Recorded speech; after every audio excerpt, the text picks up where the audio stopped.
Hello, ഒരു easy lunch box item നോക്കിയാലോ? അപ്പോൾ തൈര് സാദമാണ് ഞാനിവിടെ ചെയ്തെടുക്കാൻ പോകുന്നത്. ഞാനിതെൻ്റെ കുട്ടിക്ക് മിക്കവാറും ലഞ്ച് ബോക്സിന് കൊടുത്തു വിടാറുള്ള ഒരു ഐറ്റമാണ്. പാൻ ഒന്ന് ചൂടായി വരുമ്പോൾ 2 ടേബിൾ സ്പൂൺ എണ്ണ ഒഴിച്ച് അതിലേക്ക് കടുക് പൊട്ടിക്കാം. ശേഷം ജീരകം, കുരുമുളക് ഇവയിട്ട് ഒന്ന് മൂത്ത് വരുന്ന സമയത്ത് ഇഞ്ചി കൊത്തി അരിഞ്ഞതും പച്ചമുളക് എരിവിന് ആവശ്യമായുള്ളത് ചെറുതായിട്ട് അരിഞ്ഞതും കൂടി ചേർക്കാം.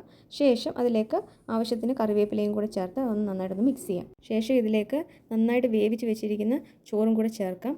അത്യാവശ്യം നല്ലതുപോലെ തന്നെ വേവണം. ഇത് തൈര് സാദമാകുമ്പോൾ ചോറൊന്ന് ഉടച്ച് കൊടുക്കേണ്ടതായിട്ടുണ്ട്. അതുകൊണ്ട് നല്ല രീതിയിൽ വേവിച്ച് വേണം എടുക്കാനായിട്ട്. ഞാനിവിടെ ബസ്മതി റൈസാണ് ഉപയോഗിച്ചിരിക്കുന്നത്. എൻ്റെ കയ്യിലുള്ള തൈരിന് കുറച്ച് പുളി കൂടുതലായതുകൊണ്ട് തന്നെ ഞാൻ ആദ്യം കുറച്ച് പാൽ ഇതിനകത്തേക്ക് ഒഴിക്കുന്നുണ്ട്. അതേ അളവിൽ തന്നെ തൈരും ചേർക്കുന്നുണ്ട്.